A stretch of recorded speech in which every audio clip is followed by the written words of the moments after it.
If you're dealing with insomnia, then you want to pay close attention to this video. What I'm going to talk about today is the gold standard treatment for insomnia, which is called cognitive behavioral therapy for insomnia, or CBTI. And this is a series that I'm going to start for this channel where I go into different aspects of CBTI, answer a lot of different questions people might have, describe in general what the treatment involves and why it's so effective for insomnia. So first I'm going to go over what is cognitive behavioral therapy for insomnia, or CBTI. And then I'll talk about why CBTI is the first line treatment for insomnia. So what is CBTI? CBTI is a structured treatment for overcoming insomnia and for establishing a healthy pattern of sleep and being able to maintain it for life. Essentially, if you have insomnia, if you're having difficulty falling asleep, staying asleep, waking up early in the morning, or even a combination of these things, then this is the gold standard treatment to help you break that pattern and get back to a normal, healthy pattern of sleep. Or if you've never had that, to be able to establish that and then maintain that for the rest of your life.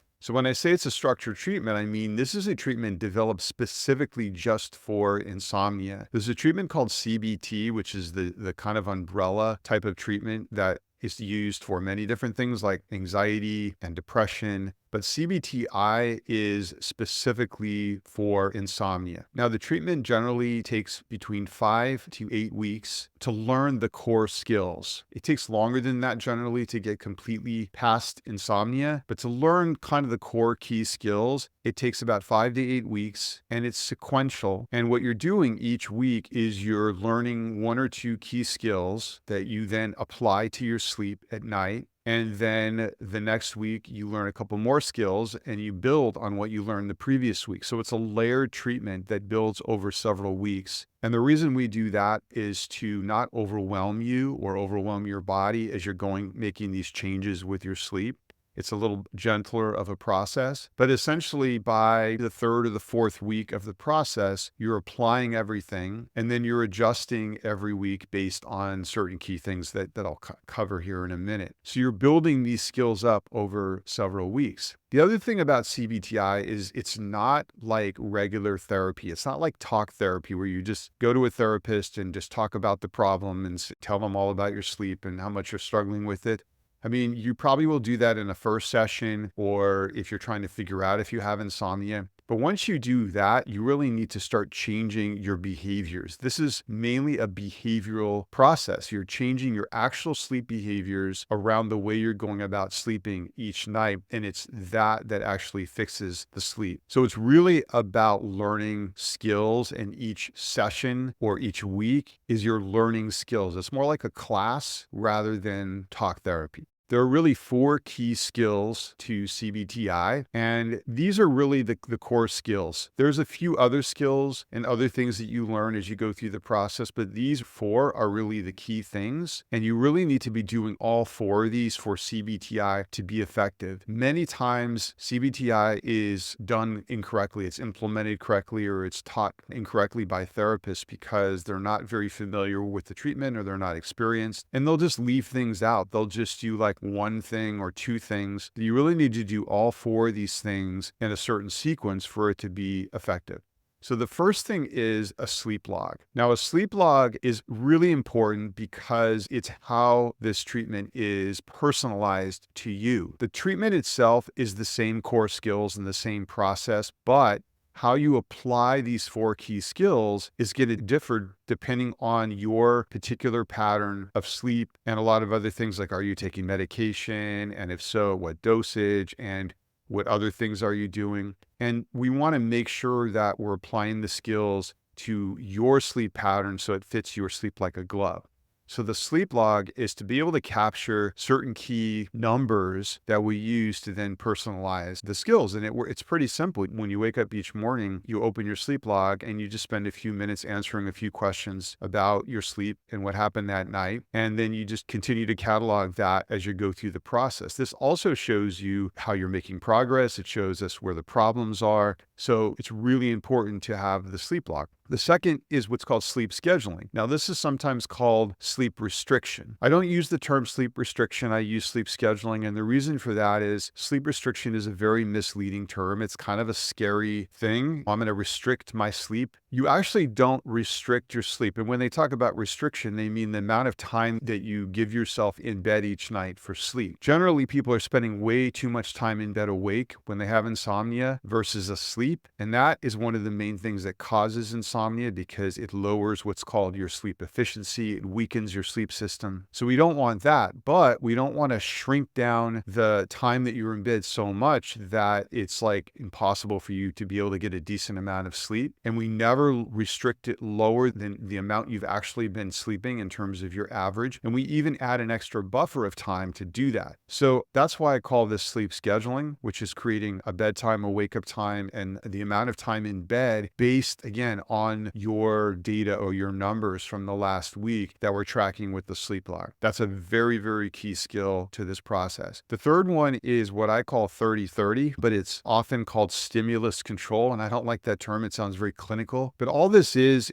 basically, we don't want you, even once you have a structure and a schedule for your sleep, even then you're still going to experience insomnia at the beginning because you have insomnia and it takes a little time to break the pattern. And when you're having difficulty sleeping, you don't want to just hang out in bed because that feeds the problem. And instead, at a certain point, you're going to get out of the bed and you're going to do certain things. And this has to be done in a certain way and with a certain frame of mind. It should actually help you calm down. And it actually is a very powerful skill to break the pattern of insomnia. So that's skill number 3. And the last one is just being able to manage your thoughts and emotions as you're going through this process. There's a lot of anxiety, which is very normal with insomnia. It's called sleep anxiety, where you're having what are called negative sleep thoughts or NSTs. And those are just things like, oh my God, like what's the matter with me? I can't sleep anymore. I'm never going to get over this. It's going to be another horrible night of sleep. These are all called negative sleep thoughts. And they're a normal part of having insomnia, but they can be a problem when you're going through this process of getting over insomnia because they could sidetrack you and get you kind of spinning and pulled into your own thoughts. So it's really important to know how to manage your own thoughts and your own emotions, anxiety or frustration or worry as you're going through the process so you can stay on track. And that's really key. So these are the 4 key skills that should be involved when you're doing CBTI. If any of these are missing, then you're not really getting the full CBTI, and it's generally not going to be as effective or effective at all because it's a combination of things that address the underlying problem. And as I said, this should also be personalized. Quite often, CBTI is done in a very generic way where you go see a therapist or a provider and they just give you kind of a generic way of going about applying the skills that they use with every client. They do the same thing with every client. And this just doesn't work because everybody's bodies are a little different. Their biology is different around sleep. Their pattern of insomnia is very different. Like you might have difficulty falling asleep. Some people have difficulty staying. Some people have both. And what that pattern looks like can vary each night. And so we want the skills to be applied, personalized to you based on that pattern instead of just sort of in a general, generic way. That's very key. Okay, so that's a general overview of CBTI. Now, why is CBTI? Why is this process the first line treatment for insomnia, the gold standard for insomnia? First of all, this treatment's been around a long time. It's first developed in the 1970s, and it's been developed over all those decades, studied. It's been in many, many studies. So it was developed at places like Stanford University, Harvard, many other places around the United States. And so it's been improved better and better and better over time, and it has a very high success rate. And so because of that, we know it's a very effective treatment. And because it's been studied on so many different people, that's how we know that this is the gold standard. As I said, it's also highly effective. So it's been studied on thousands of people. And in those studies, it's been shown to improve sleep. 75 to 80% of people, a really large number of people that are going through CBTI. And the benefits of it include less time to fall asleep, more time spent to sleep, and waking up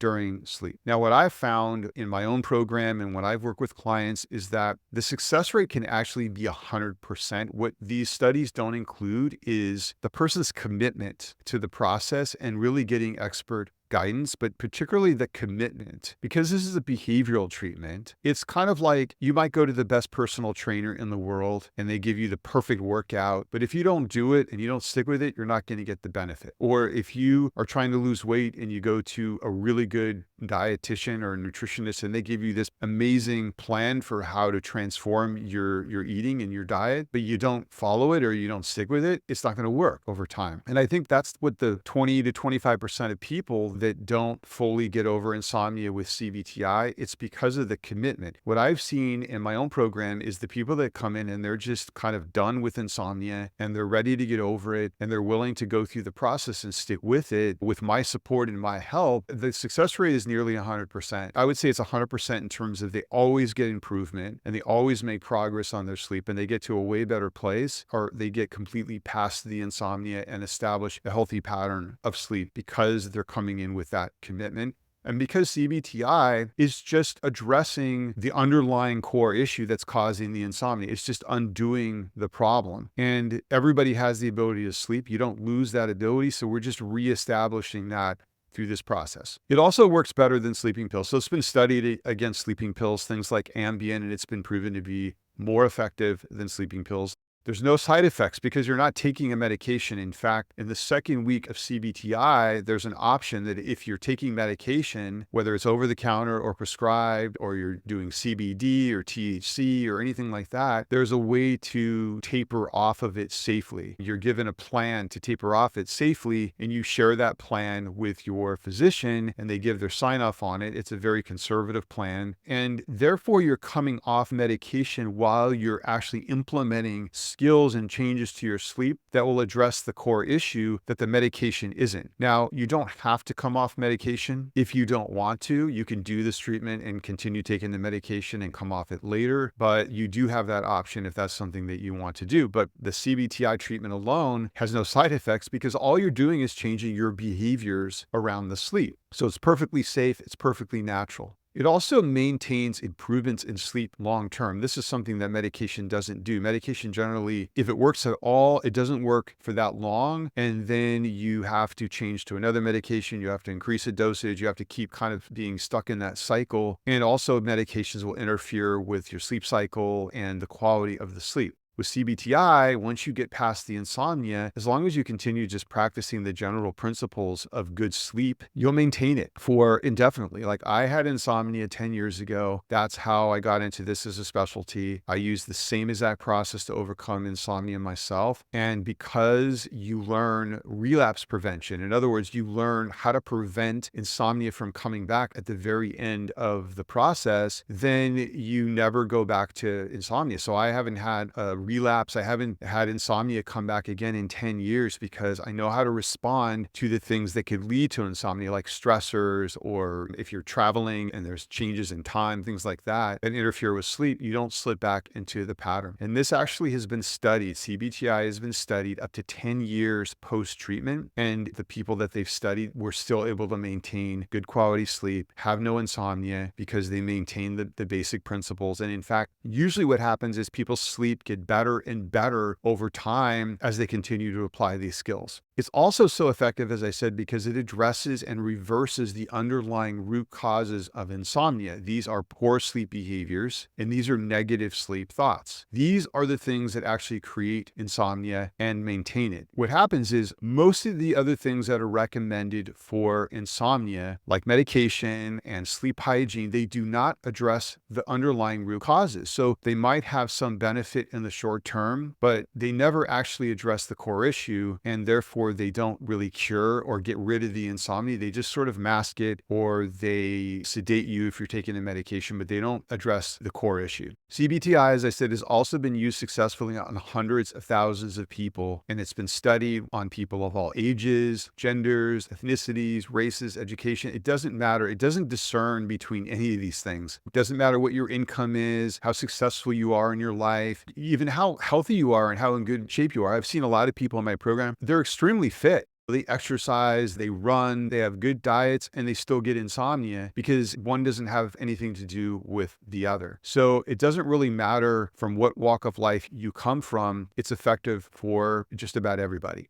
It's also been proven effective if you have co-occurring issues. So a lot of times when people have insomnia, they have other issues going on like pain, fibromyalgia. You might be premenopausal or going through menopause, or you're having hormonal changes. You might be dealing with depression or anxiety or other medical issues. And CBTI improved those other issues. CBTI doesn't directly address PTSD or depression, but just by getting past insomnia and restoring healthy sleep, improve these other issues because sleep has such an impact on the overall functioning of the body. And also there was a study with CBTI in over 10,000 sleep clinic patients at Harvard and the University of Massachusetts medical schools. And what the study showed is that 90% of the patients who were using CBTI reduced or eliminated sleeping pills with CBTI. So if you're taking medication and you want to come off it and you want to get unstuck from that cycle, CBTI will help you do that in a safe way and also reestablish a normal, healthy pattern of sleep where you don't have to rely on the medication, and it's highly successful. Lastly, all of these organizations recommend CBTI as the first-line gold standard treatment for insomnia. So that's American Academy of Sleep Medicine, American College of Physicians, American Psychological Association, National Institutes of Health, New England Journal of Medicine Review, Lancet Review, Consumer Reports, and many other associations recommend this because of all the things that I went over. So if you are dealing with insomnia, if you're struggling with insomnia and you have tried everything under the sun, like sleep hygiene, medication, supplements, herbal remedies, CBD, meditation, acupuncture, I mean, these are the things that are commonly recommended for insomnia, and you have not tried CBTI, then look into CBTI, and you can get more information here on my website. It's drorma.com, drorma.com. I have other resources on there. You can get more information about this. And I'm going to be doing many other videos in this series on CBTI. I'll start creating a playlist as well where I'll put those, where I'll kind of address other aspects of CBTI, what's involved in it. There's a lot of myths and misconceptions. And if you have any questions about CBTI, then just leave those in the comments section below. If you found this video helpful and informative, then just press the like button to let me know and let others know so they can hear about this treatment that a lot of people really don't know about. And then leave any comments and ask questions about CBTI, and then I can include those in other videos or make a whole video just on your question if I think it's really a common question. And I'll see you next time.